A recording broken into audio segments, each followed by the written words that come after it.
प्यारे बच्चों, सुप्रभात।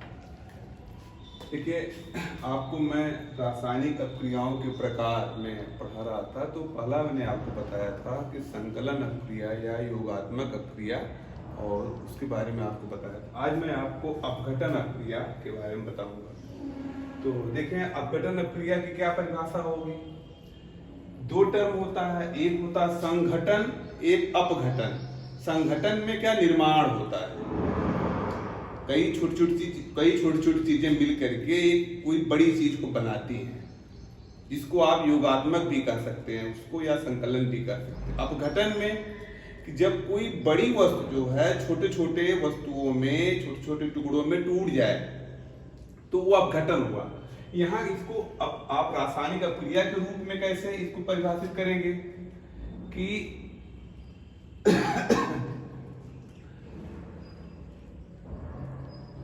जिस अभिक्रिया में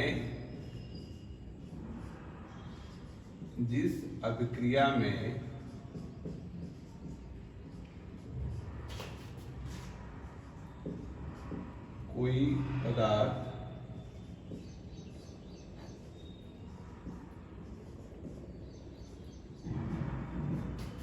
दो या दो से अधिक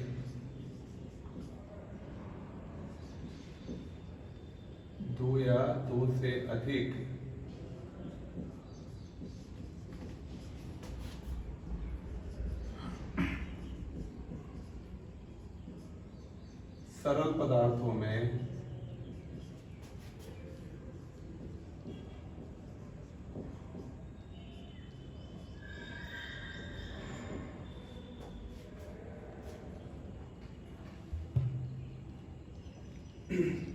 टूट जाता है,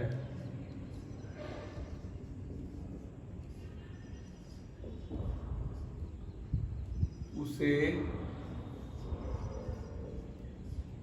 अपघटन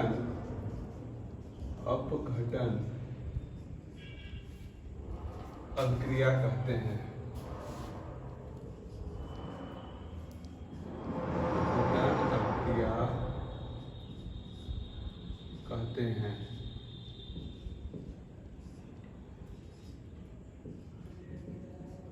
ठीक है, यानी अपघटन अपक्रिया में कोई पदार्थ दो या दो से अधिक सरल पदार्थों में टूट जाता है। ठीक है, इसका उदाहरण आप एक साधारण सा उदाहरण लीजिए। जैसे कैल्शियम कार्बोनेट है, कैल्शियम कार्बोनेट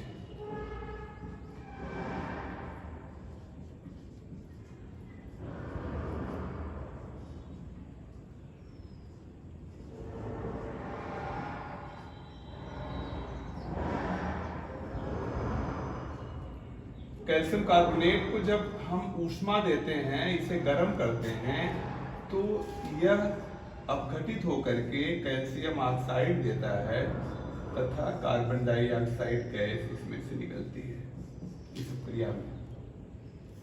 तो देखिए, जब कोई पदार्थ दो या दो से अधिक दो सरल पदार्थों में टूट जाता है, जब कोई पदार्थ दो या दो से अधिक सरल पदार्थों में टूट जाए तो उस अपक्रिया को अपघटन अपक्रिया कहते हैं। इसका दूसरा उदाहरण आपको दूं। उदाहरण में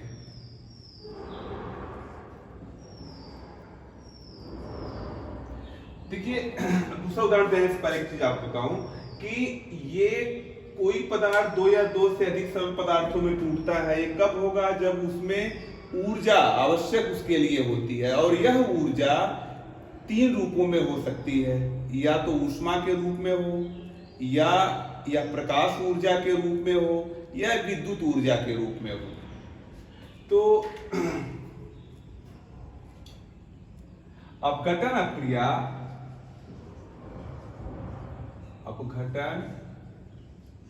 अभिक्रिया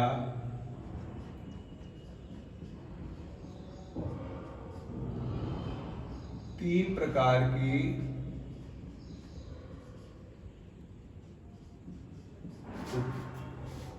प्रकार की होती है।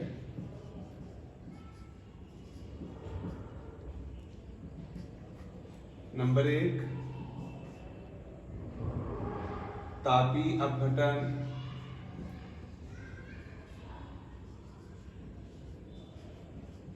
या ऊष्मीय अपघटन भी कहते हैं इसे, ऊष्मीय अपघटन। दूसरा है प्रकाश अपघटन,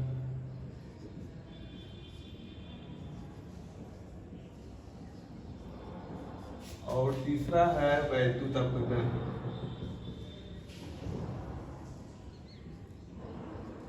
वैद्युत अपघटन।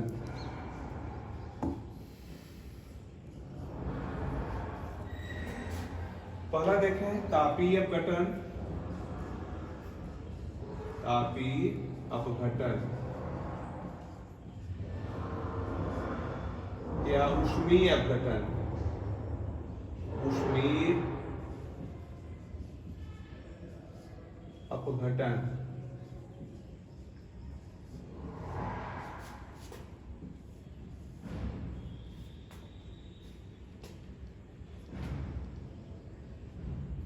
किसी पदार्थ को दो या दो से अधिक सरल पदार्थों में टूटने के लिए या तोड़ने के लिए यदि ऊष्मा ऊर्जा आवश्यक होती है, यानी ऊष्मा ऊर्जा के द्वारा यदि कोई पदार्थ दो या दो से अधिक सरल पदार्थों में टूटता है तो इसे तापीय अपघटन कहते हैं।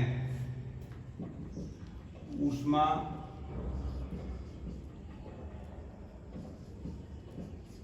द्वारा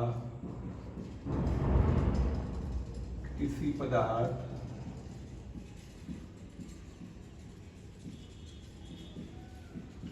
का अपघटित होना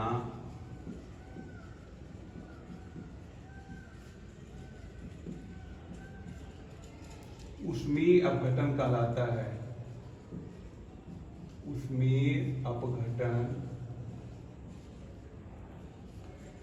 कहलाता है।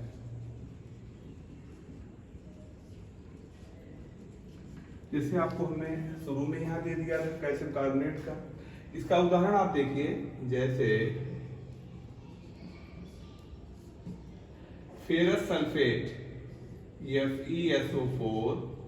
FeSO4 को हम जब गर्म करते हैं तो ये Fe2O3 iron third oxide plus sulphur dioxide plus sulphur trioxide में अपघटित हो जाता है।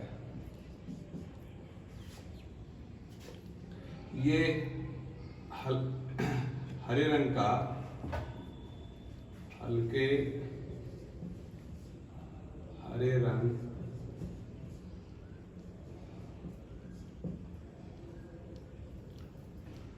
का पदार्थ फेरस सल्फेट, हल्का हरा रंग इसका होता है। Fe2O3 जो बनता है भूरे रंग का होता है, भूरा रंग। इसका नाम क्या होगा? Iron third oxide. Iron third oxide.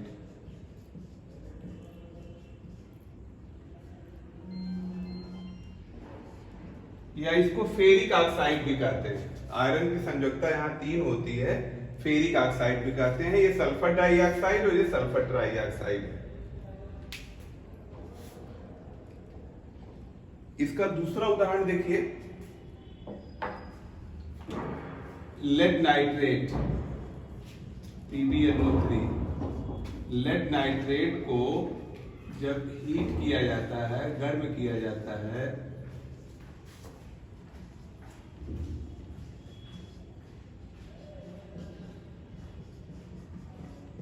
तो इस अपक्रिया के फलस्वरूप लेड ऑक्साइड पीले रंग का पदार्थ बनता है, नाइट्रोजन डाइऑक्साइड गैस बनती है, प्लस ऑक्सीजन गैस निकलती है इस अपक्रिया में। तो ये भी इसका एक उदाहरण हुआ, लेड नाइट्रेट।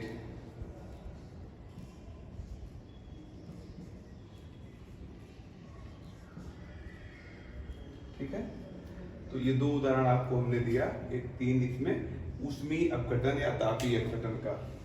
दूसरा आप देखें यहां पर प्रकाश अपघटन या प्रकाश रासायनिक अपघटन।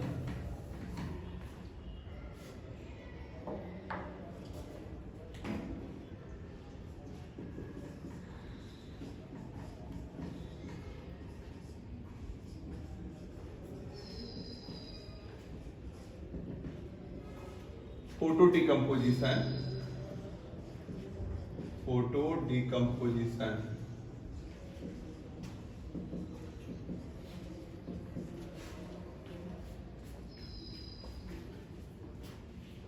सूर्य के प्रकाश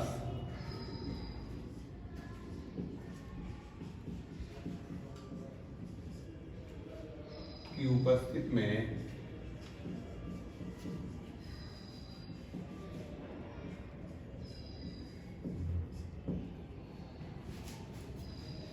किसी पदार्थ का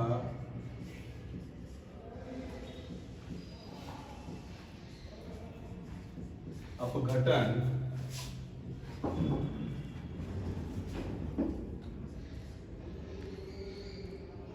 प्रकाश अपघटन कहलाता है। प्रकाश अपघटन कहलाता है।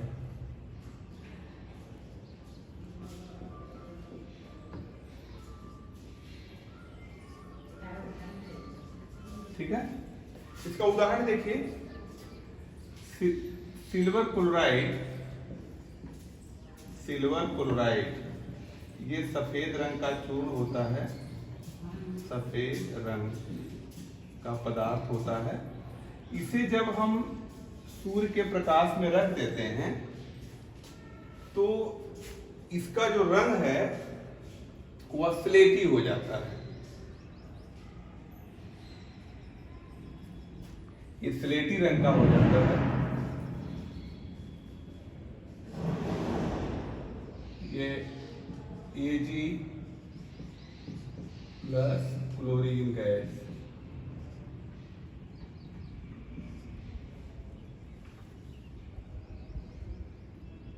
स्लेटी रंग का,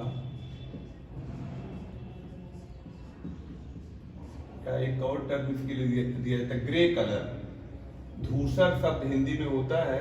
जैसे आपका ये लोहा जो है साफ हो, जंग न लगा हो तो वह ग्रे कलर का चमकता है कुछ, ये स्लेटी कलर यहाँ पर बनता है, इसमें ये सिल्वर बनती है।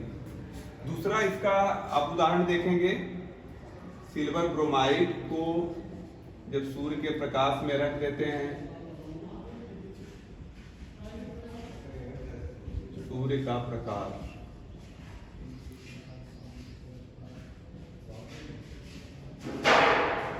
सूर्य का प्रकाश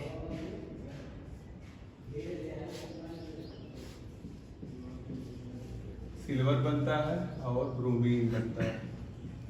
ठीक है, तो ये भी स्लेटी रंग का ही होता है, स्लेटी रंग। ठीक है, तो ये प्रकाश अपघटन का उदाहरण है।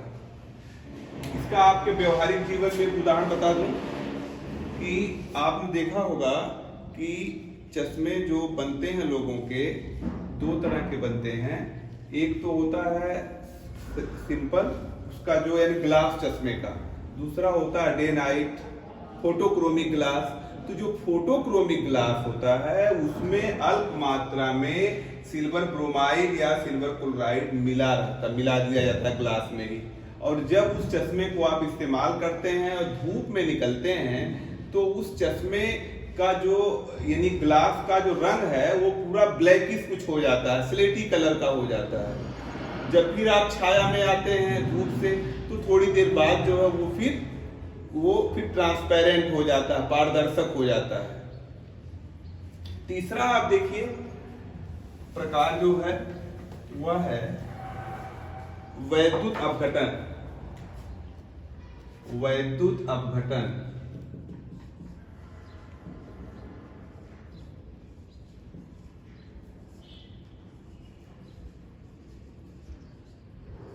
वैद्युत अपघटन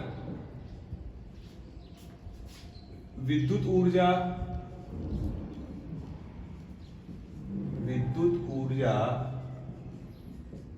द्वारा किसी पदार्थ का अपघटन, किसी पदार्थ का अपघटन वैद्युत अपघटन कहलाता है। वैद्युत अपघटन कहलाता है।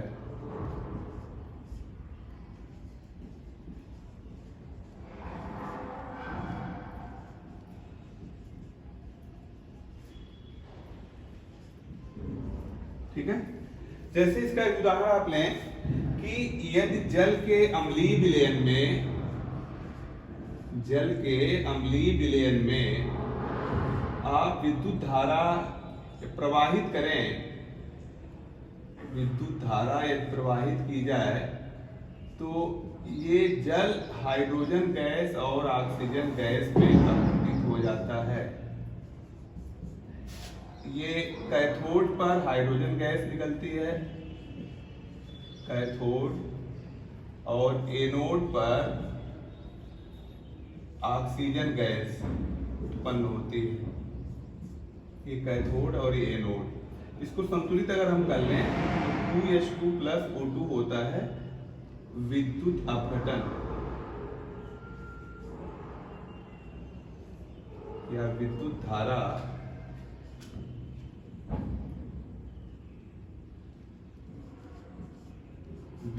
धारा प्रवाहित की जाती है, प्रतिक्रिया होती है। तो इस प्रकार से आपने देखा कि अपघटन अपक्रिया में कोई पदार्थ 2 या 2 से अधिक सरल पदार्थों में टूट जाता है। यानी अपघटन अपक्रिया जो है योगात्मक अपक्रिया का रिवर्स होती है, जस्ट अपोजिट, विपरीत होती है, और इसमें ऊर्जा आवश्यक होती है। तो ऊर्जा किस रूप में इस्तेमाल हो रही है? वह ऊष्मा के रूप में, कि प्रकाश ऊर्जा के रूप में, या विद्युत ऊर्जा के रूप में। और इस बेसिस पर इनके 3 प्रकार आपको हमने बताया, उनके उदाहरण दिया। बस आज जो है इसमें इस पर यही तक। धन्यवाद।